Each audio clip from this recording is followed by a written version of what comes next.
Welcome to another Quran study. God willing, today we will be reading from Surah 15, verse 14. Let's all seek refuge in God from Satan the rejected. A'udhu billahi minash shaitanir rajim. Bismillahir rahmanir rahim.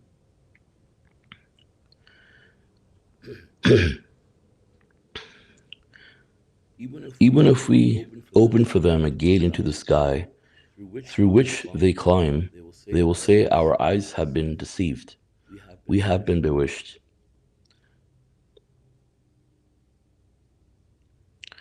So, in these verses, God is talking about people who are disbelievers, and God says, for those people who are destined to be doomed, even if you, brought some kind of proof that opened a gate into the sky and through which these people could climb. I mean, something um, as extraordinary as that. I mean, if we can imagine, imagine a gate opening into the sky like a portal, opening into the sky, and you can go in through it. Like, they will still not believe. So we can imagine, why we don't have to try so hard with certain people who are completely blocked, because they will not believe, and they will still, like, even they will see this, right? And they say, our eyes have been deceived. Like, no one can, like, switch the circus in your eye or whatever. But these people will see the proofs, and they will still not believe. And this is exactly what happens to them with with the proofs now. When you show them the miracle, they say that this is old magic. Like, they think that it's some kind of tricks, and they come up with all kinds of excuses to try to debunk it. And this reminds me of an incident where we were trying to convince someone about the mathematical proofs, where they said these are just numbers, right? And this shows that when it's God's decision for someone to be blinded, like something so extraordinary, one of the ultimate miracles is not enough for them, and they will fall for it.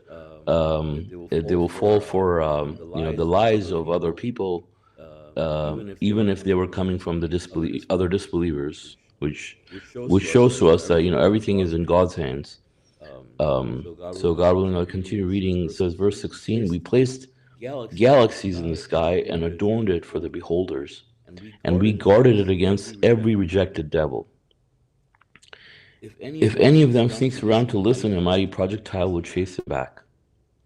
As for the earth, we constructed it and placed on its stabilizers and mountains, and we agree on it a perfect balance of everything. We made it habitable for you and for creatures you do not provide for. There is nothing that we do not own infinite amounts thereof, but we send it down in a precise measure. And the footnote for 20 says, when we send astronauts into space, we provide them with precisely measured quantities of food, water, and oxygen. God created the spaceship Earth and billions of astronauts, who work and reproduce. He supplied them with a self-supporting system that generates oxygen, fresh water, and a great variety of delicious foods and drinks.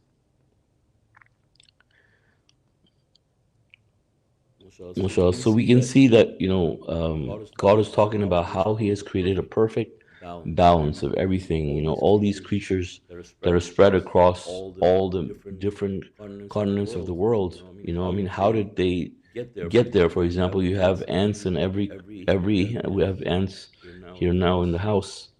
Just ants were the first creatures that came to my mind. Like, anywhere in the world you go, like how God has spread these creatures, all across the globe, and distributed them. And you can think of all the other animals that creatures in the ocean. Everything that's part of the ecosystem. God has created for our provisions, and He has precisely calculated it for us. And how God talks about the galaxies, I mean, it says He adorned it for the beholders. So when we look at them, I mean, we can admire their awesome, awesome beauty, and I mean this is God's design. You know, I mean if imagine like if someone was tasked to you know I mean, who could do that, right? I mean, imagine like having all these gigantic bodies in space that are like some are 100 or 1,000 times the size of the sun, and spreading them all across space, and then making it look beautiful, right? I mean, who can do that except God?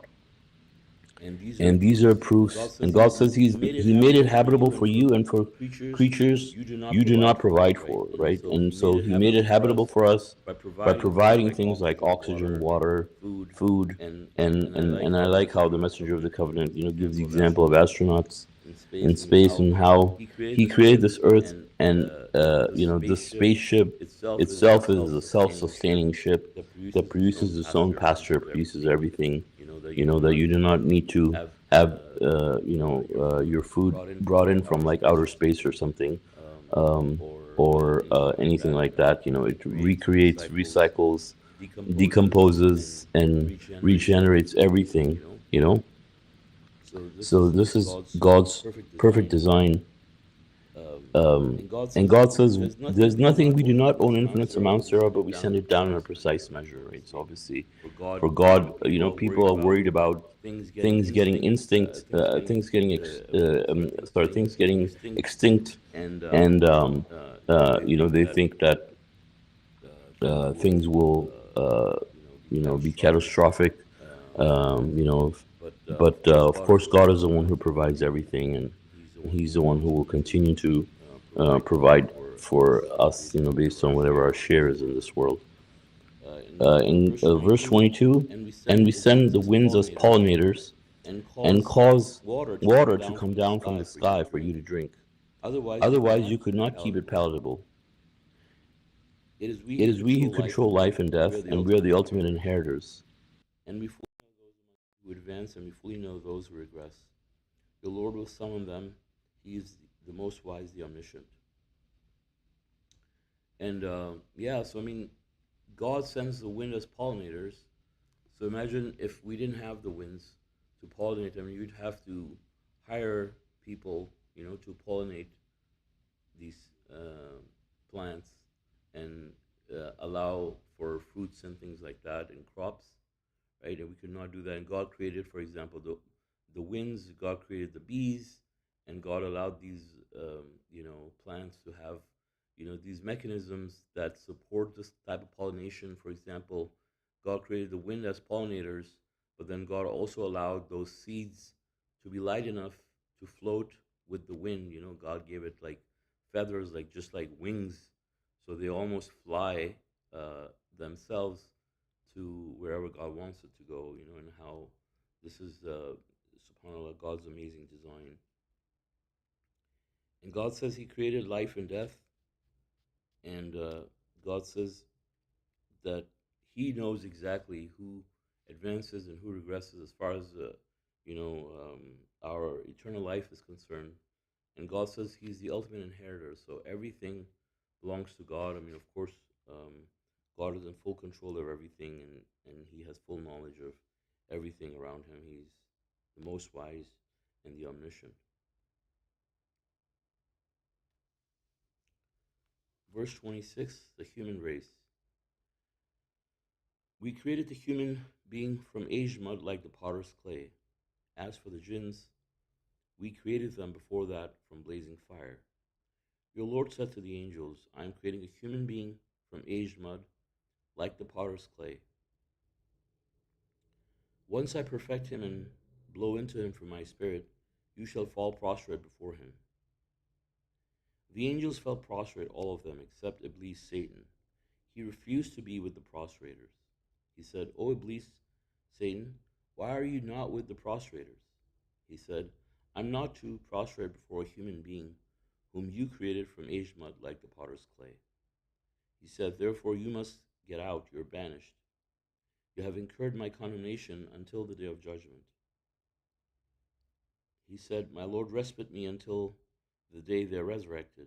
He said, you're respited until the specified day and time.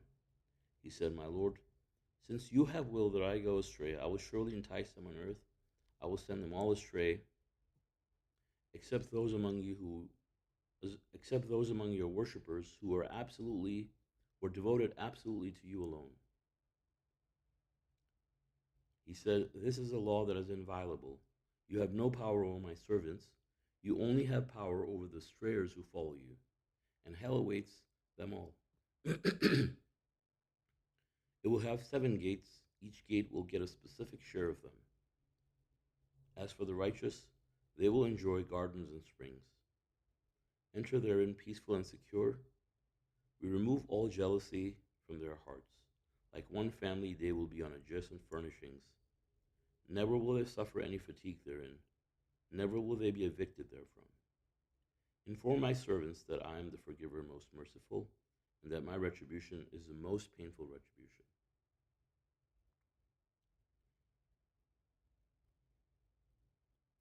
So, this is the story of the human race that we have been taught, right? And of course, none of it really fits in until you put into perspective what happened in the high society. And this is the information that God allowed the messenger of the covenant to, explain to us. And so all of this happens after the feud happens, and so God decided to, expose his thoughts in front of everyone. And so, God created the human from body of the human being from clay, and God created the jinns from the blazing fire. And so as we know from the feud in the high society, the jinns were the ones who, leaned towards Satan's point of view, and the humans were the ones who, did not make a firm stand and were not decisive. And so uh, God created the jinns and the humans, and then God ordered the angels to fall prostrate before the body that God created of Adam, and all of them fell prostrate except Satan. And we know when we see like what caused him here, right? I mean, he had some jealousy, he had some ego that was brought out. But obviously, it wasn't that God was telling him to fall prostrate to Adam.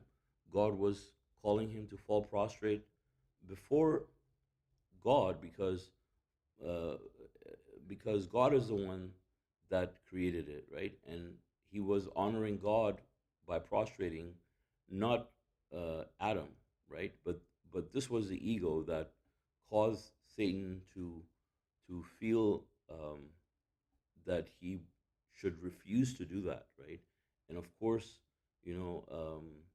he wouldn't disobey God if he didn't have that ego. Like, angels did that right away because they didn't have, these evil thoughts and arrogance that Satan had, that God knew. And so at this time, when he did that, obviously, all of that got exposed.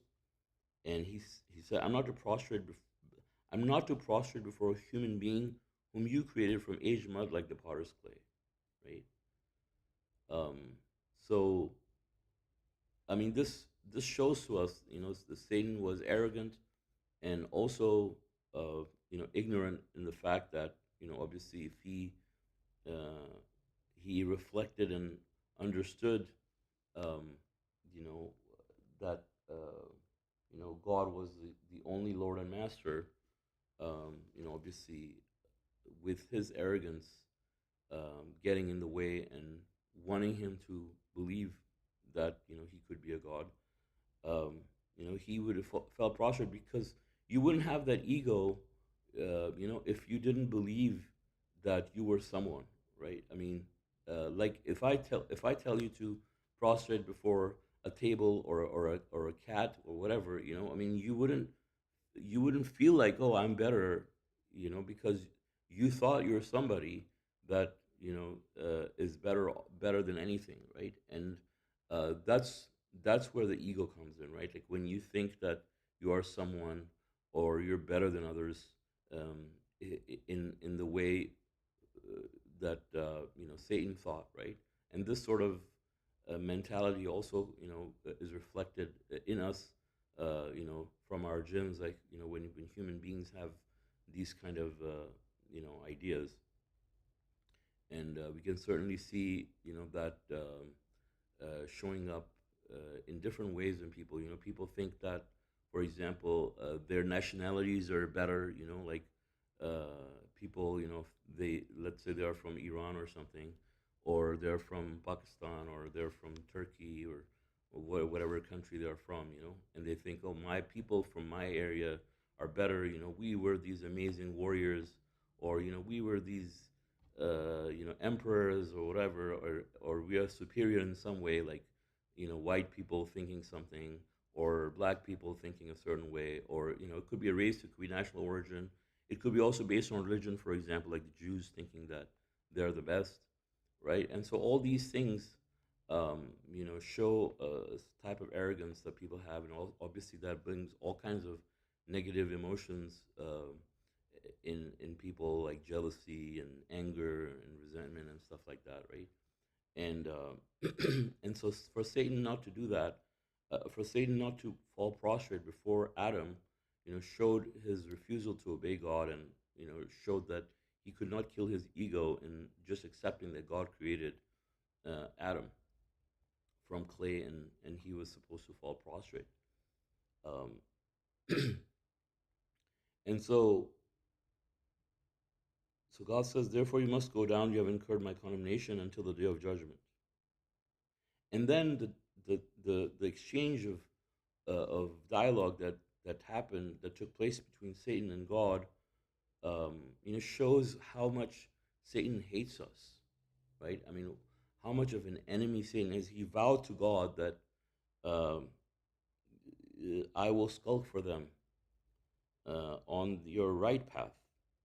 I will um, and accept the people who are devoted absolutely to God alone. I mean, he's going to lead all of these people astray, right? So what saves us in this way? God says that you have, this is God's law. You have no power over people who are absolutely devoted to God alone. So how important it is. Obviously, if you're not devoted to God alone, you're an idol worshiper, right? So, so idol worshippers obviously are in Satan's back pocket already. People who are, they have no hope of being redeemed. If they die as idol worshippers, of course. And and so, if anybody falls into idol worship, in any way, um, they basically are claimed by Satan very easily. And and this is God's promise. He only has power over these people, right? So when you see people under Satan's influence, you know that these people are not obviously devoted to God alone. They have egos. Their ego is their god, for example, or they have some other gods, and that's why they're so evil. And God says that here, interestingly, that hell will have seven gates, and each gate will have a specific, get a specific share of them. Now some people think that these gates are have some sort of significance, like gates being reserved for certain types of people, different specific gates being reserved from certain type of people. I mean, we don't know, but God describes it like allegorically, but also like very specifically. Like um, God talks about details, so that we understand that it's not something like um, out of imagination. Like it's something very real. Like He's telling you the specific details about it, that it will have seven gates, and God willing, none of us will have to go through one of those gates. God, may God protect us and guide us. And God says, as for the righteous, they will enjoy, all the blessings, complete peace and serenity, and joy and happiness. And God says that we will remove all jealousy from their hearts. So, so they will not have any traits of Satan. We were just talking about traits like jealousy and stuff, right? So we will not have, obviously, any of those traits in us. Like, I mean, we'll be completely purified of all types of negativity. That doesn't mean that it's okay to be jealous in this world. Like, God says jealousy is condemned, right? I mean, we should not be jealous. We should be content with whatever God gives us.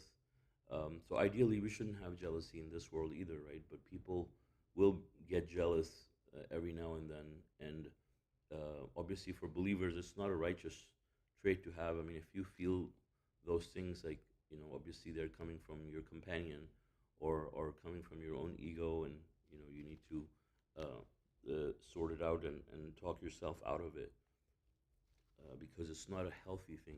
Like, as it reminds me of this one person who said that he would get depressed when he'd go to Facebook because he saw people looked happy, right? And that's like a lot of jealousy. And so, people should not be like that. Of course, I mean, if we see people that are happy, like, it should make us happy. Like, that's the whole idea of even sharing your happy moments. People who love you, or people who don't have egos, should be happy to see other people being happy, and should inspire them to be positive, if anything. But there are people that will actually get jealous. But even more ironically, they don't have a problem saying that out loud either. But in the hereafter, God says they will remove all jealousy from their hearts, and they will be like family on a dress and furnishings.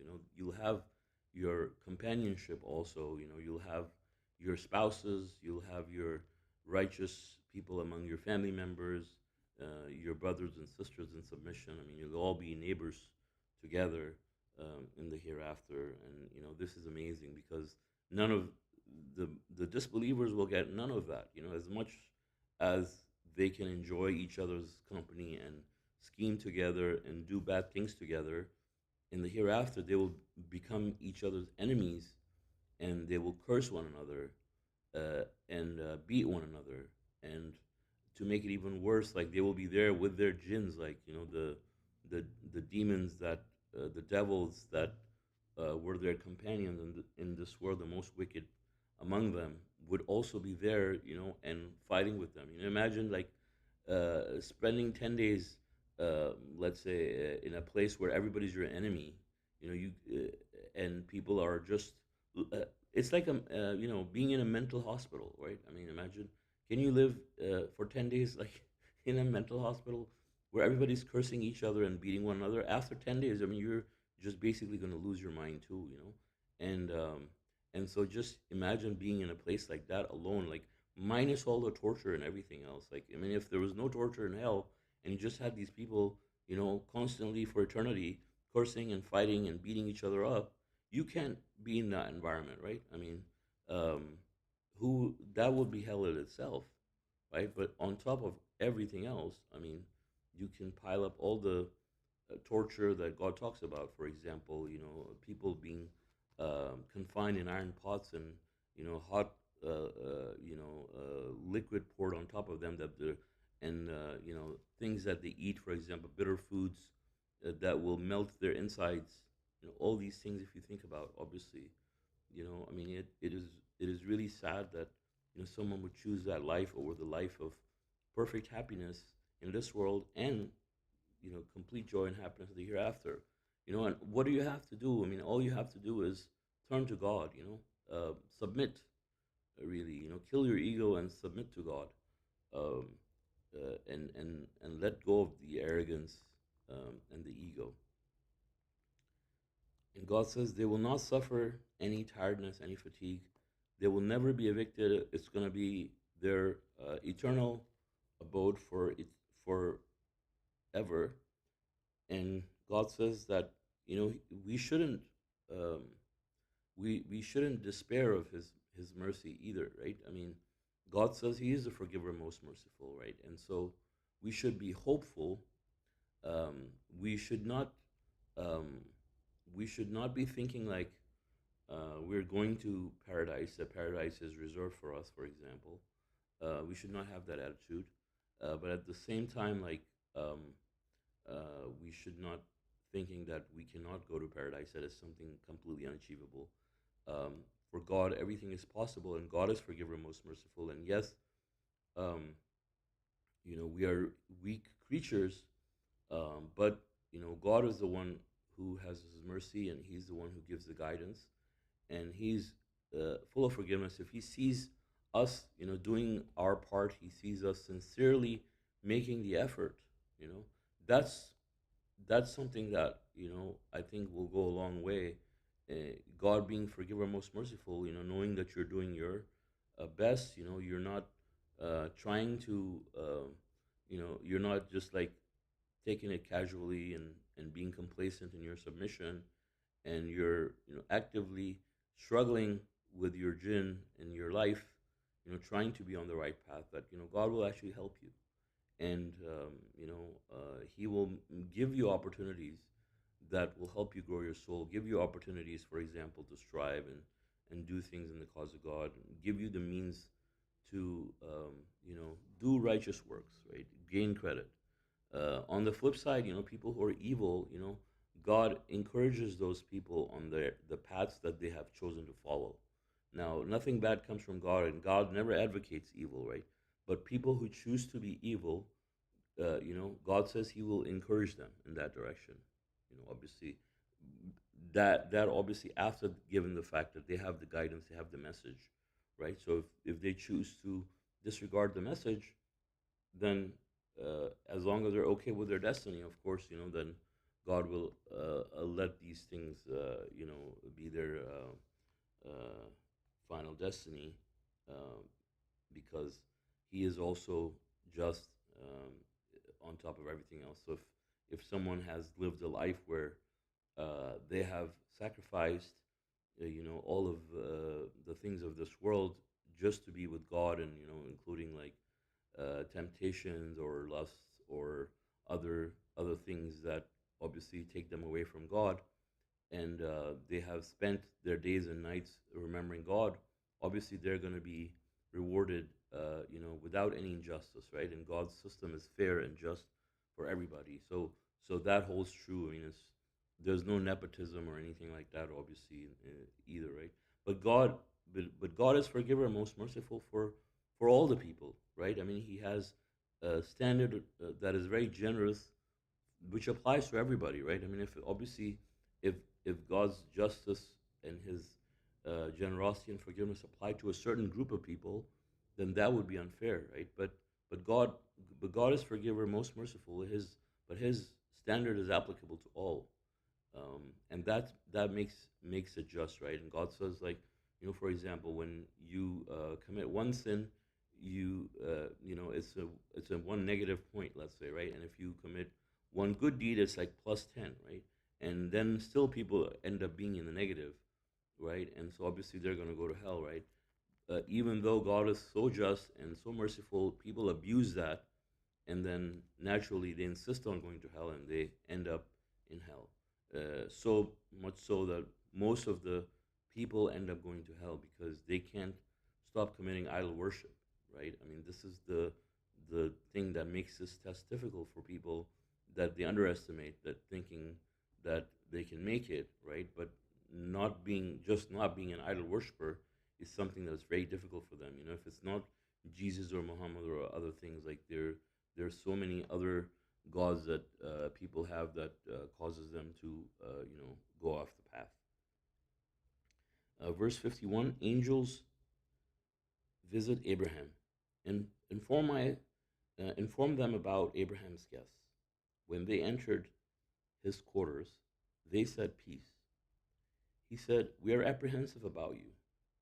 They said, "Do not be apprehensive. We have good news for you, enlightened son." He said, "How can you give me such good news when I'm so old? Do you still give me this good news?" They said, "The good news we give you is true. Do not despair." He said, "None despairs of his Lord's mercy except the strayers." He says, "What is your mission, O messengers?" They said, "We are being dispatched to the guilty people. As for Lot's family, we will save them all. But not his wife, she is destined to be with the doomed." Lot. The messengers went to Lot's town. He said, "You are unknown people." They said, "We bring to you what they have been doubting. We bring to you the truth. We are truthful. You shall take your family during the night, stay behind them, and make sure that none of you looks back. Go straight as commanded. We delivered to him this command: those people are to be annihilated in the morning." The people of the city came joyfully. He said, "These are my guests. Do not embarrass me. Fear God and do not shame me." They said, "Did we not enjoin you from contacting anyone?" He said, "Here are my daughters if you must." But alas, they were totally blinded by their lust. Consequently, the disaster struck them in the morning.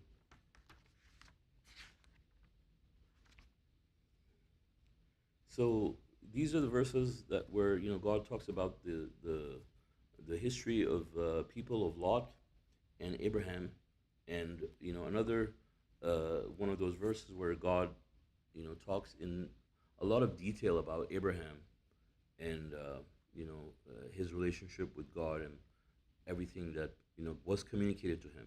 So something as uh, to for us like insignificant as him having another child, God is letting us know about it, right? So God gives us the complete details of everything, and even though it may not be directly I guess, important for you to know about his children. I mean, obviously, God is teaching us a lesson here, right? Which is about not despairing from his mercy. Uh, but God is giving us, nevertheless, specific details about Abraham and what was communicated to Abraham, how it was communicated through the angel, what they exactly said, what Abraham's response were. So God is very detailed in the Quran about Abraham and what was communicated by God to Abraham and to his wife. And so this in this part, obviously, this happened just before Lot, who was also living there, was the people of Lot were supposed to be annihilated. So before that, the angels came and gave him the news, and also told him about the people of Lot and how they're going to be destroyed. And God says here is they said the angel said, "As for Lot's family, we will save them all, but not his wife. She is destined to be doomed." So we know that his wife actually betrayed him. She was not a believer, and God allowed her to be doomed just like the rest of the people. And then the people of Lot, uh, when the messengers went to Lot's town, they were told that he was supposed to take his family during the night, uh, and it's very specific too, right? Like, take your family during the night, stay behind them, and make sure none of you looks back and go straight as commanded, right? And God delivered this command to them so that these people will be saved, right? Because it's a retribution that will affect anybody who's in that area.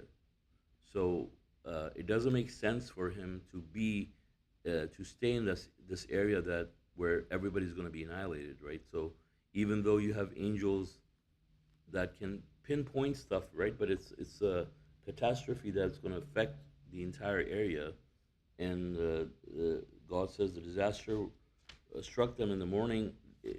God turned them upside down, right? So obviously, they couldn't stay there, right? And that's why God allowed them to be told in advance to move out of there.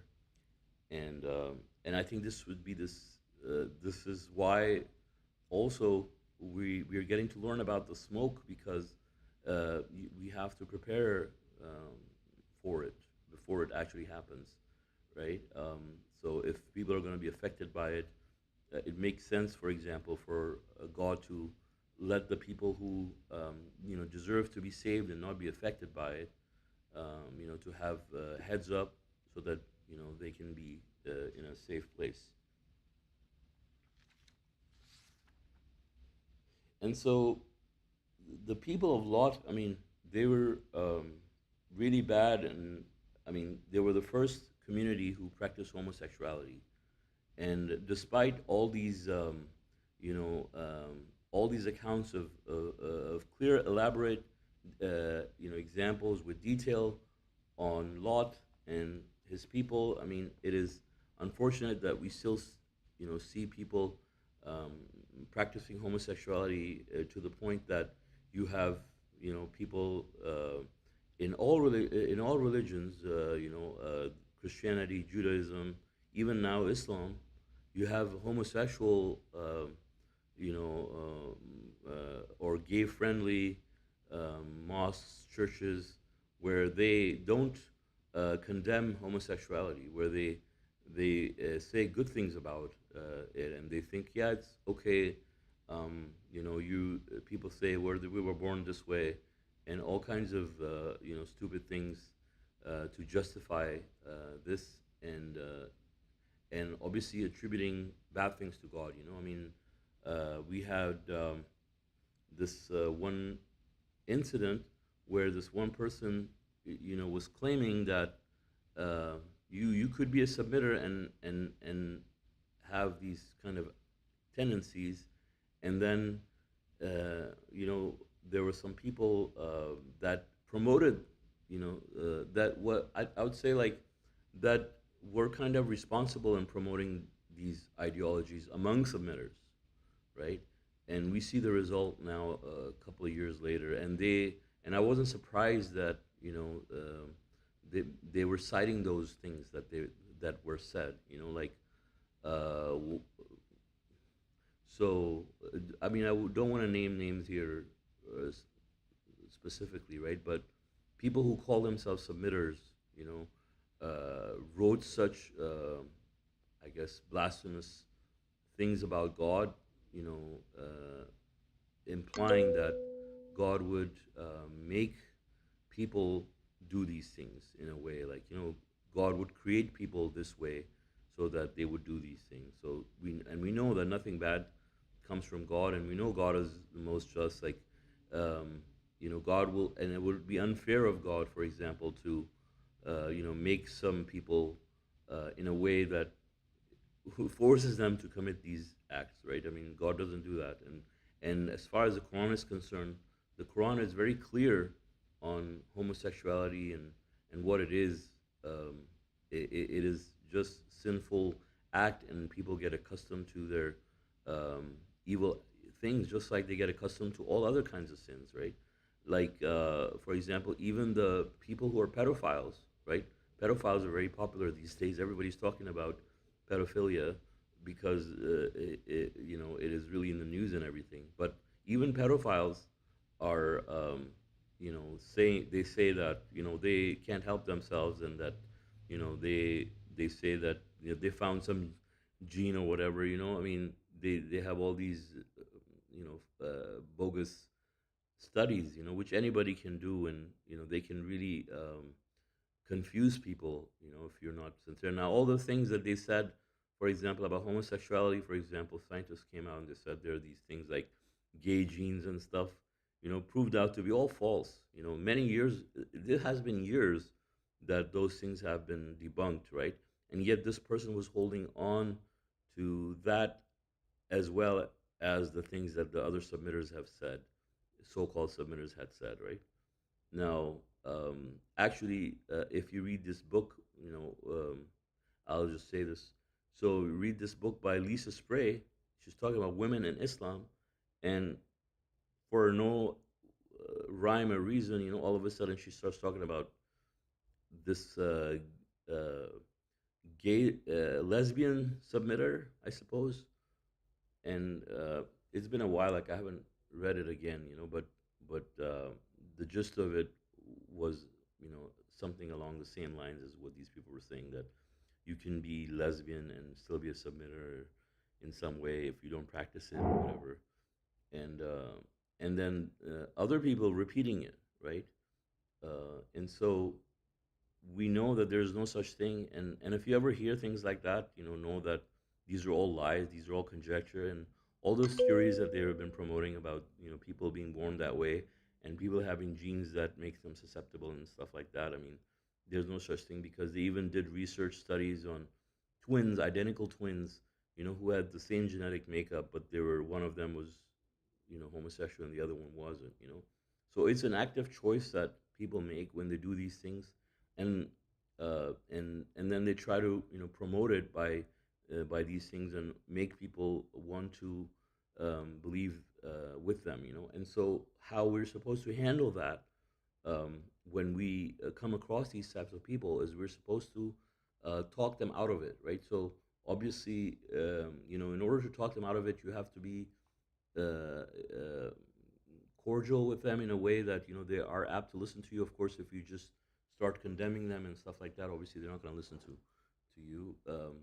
So, but it doesn't mean that you befriend them or anything like that either, right? But you're supposed to talk them out of it, and the messenger talks about it even to the point where he says, if someone comes up and you know, if there's people that, and I've talked about this many times before also, right? But say if there are people that are homosexuals and they're going about their day and you don't have any contact with them and they're just doing whatever. I mean, you're not entitled to, you don't have to say anything, right? But when God talks about, for example, do not be that we should be aware of retribution that may not be limited to the evildoers among you. The footnote says a community that tolerates homosexuality may be hit by an earthquake, right? And and so like you can be tolerating homosexuality, for example, by not condemning it when someone comes up to you, let's say, and starts, try to glamorize it or wants to like get your approval or something, or validation for their choices, to see if you're like their ally or not. Like you can let them know that you're not, and you can let them know that this is something that um, is wrong, and this is something that is a sin, and God condemns it, right? And it's very important, I guess, for submitters to be very firm about this, especially now that you've heard these people say these things about homosexuality, and you have gay priests and rabbis. I think there are rabbis too, yeah, that are homosexuals, and gay imams, like in the western part of the world, anyways. And so it is important that you talk them out of it.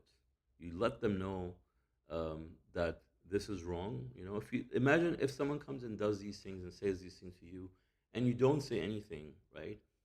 You are giving, without saying anything, you're giving them this impression. You're giving them the indication with your actions um, that you're okay with it, that you approve of it, right? And so we shouldn't do that, and we should actually try to help them by letting them know that this is not good for them and this is wrong, and they should not be doing stuff like that. And especially if you don't want Satan to have a claim against you, because if you don't do that, like with the example of the earthquake that he talks about in the footnote, you're as guilty as them, right? Because not if the earthquake comes, you're going to be part of it because you tolerated it, right? By you not saying anything, you're tolerating it, right? Like I said, tolerating is not if someone next door is homosexual and you find out they're homosexual, you go knock on their door and you tell them that you're not okay with it, right? That's not what we are talking about here. But let's say that the person comes to you and with their partner and they talk to you about this stuff, then you definitely have to let them know, right? Because they involve you in it at this point. And so you're entitled to tell them. I mean, you should tell them that this is wrong, and um, that you can give them references from the Bible, you can give them references from the Quran, and you can give them references from the scientific studies that have been done to debunk certain ideas if they try to take that route, God willing. So with this, God willing, I'll end. If you guys have any comments or questions, please feel free. Thank you.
anybody has any comments or questions?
I can't hear anything. Hold on.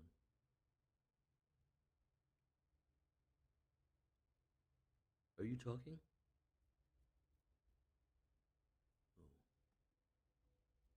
Oh.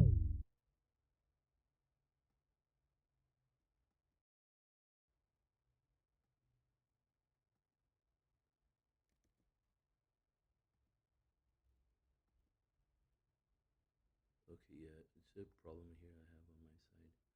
Let me fix it.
Okay.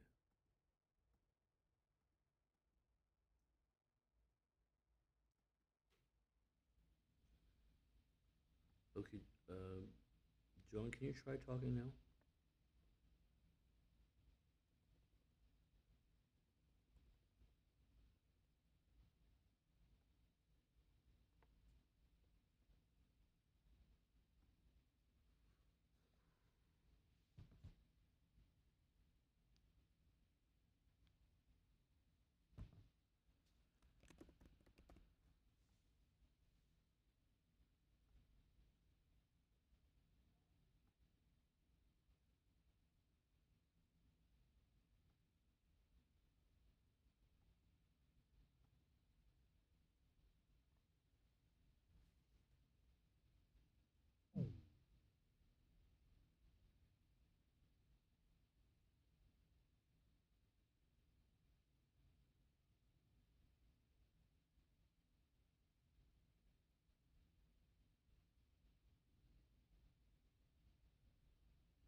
Okay, can you hear me now?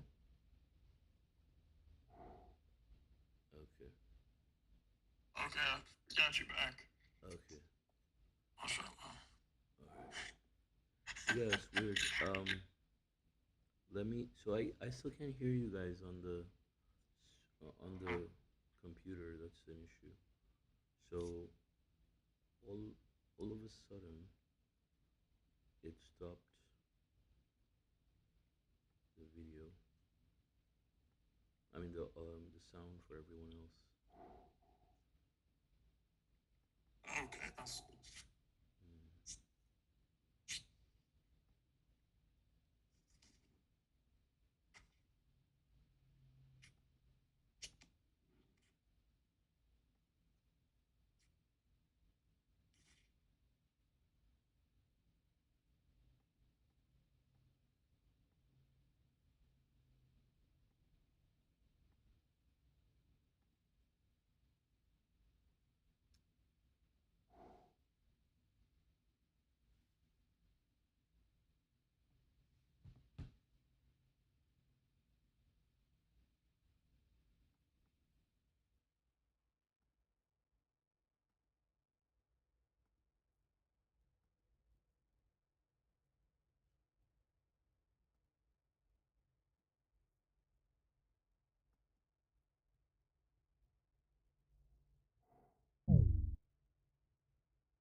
Okay, you guys. I don't know. You hear me now? Yeah, I can hear. I can hear you, but it's not on the. It was previously working, but now it's not. But it's still working right now, barely from the microphone from my phone. Uh, Yeah, but it's working right now. You can talk okay. till I Yeah, fix it. Brother Mardani said, so is the devil a jinn or an angel? John First brother said that Iblis was an angel, but in the verse he read, it states that he is a jinn. You also said that angels do not have free will and only do what God commands. Could you please explain how this fits together? But so yeah, I had answered in the text, but I'll also do it here. But yeah, Satan was an angel, and he became a jinn. So, but also the messenger, and it's in the Quran. He explains that part of like the rebellion, what it showed us, it truly proves that God's creatures are free creatures, and we're not like robots. You know, that it's not good. You know that the creatures rebelled, but what it shows to us, and it shows to all of God's creatures that we are free to choose in this respect. And the human being opted to go through the test. Um, to be shown Satan's demonstration and God's the truth, and to make that decision in that respect. So the angels didn't go through the test in this manner. They're not going through this test, but we all were free to choose. We were free creatures. I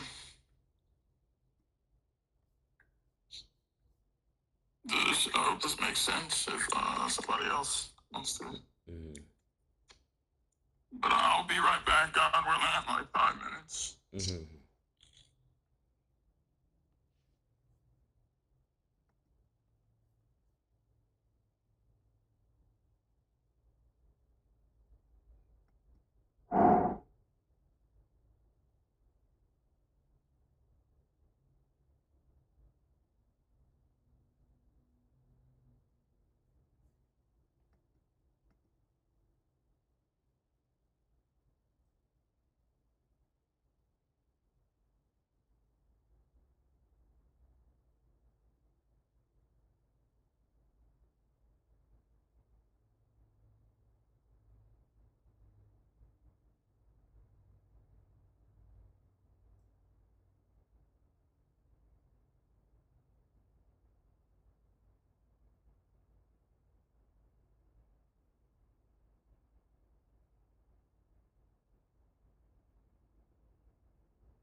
happened?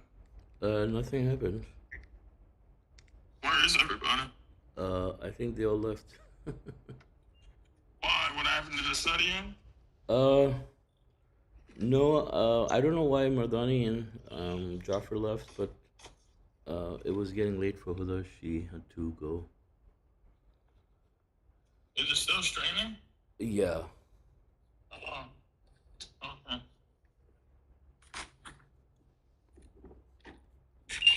Yeah. For some reason, my computer just gave up. Oh, I threw the towel in, huh? Yeah. It's Yeah. getting tired. Yeah, it has weird. I think it's probably the Jitsi is doing that because other sounds are coming, like the sound effects. If yeah, like see that, like those things. I think those are coming. Like, let me try again. No, they're not coming either. Mm.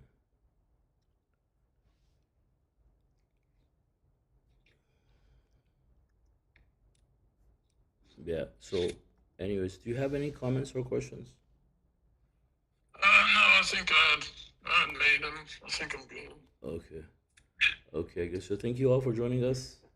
God willing, our next English Quran study would be on Saturday at 9:30 a.m. Pacific time.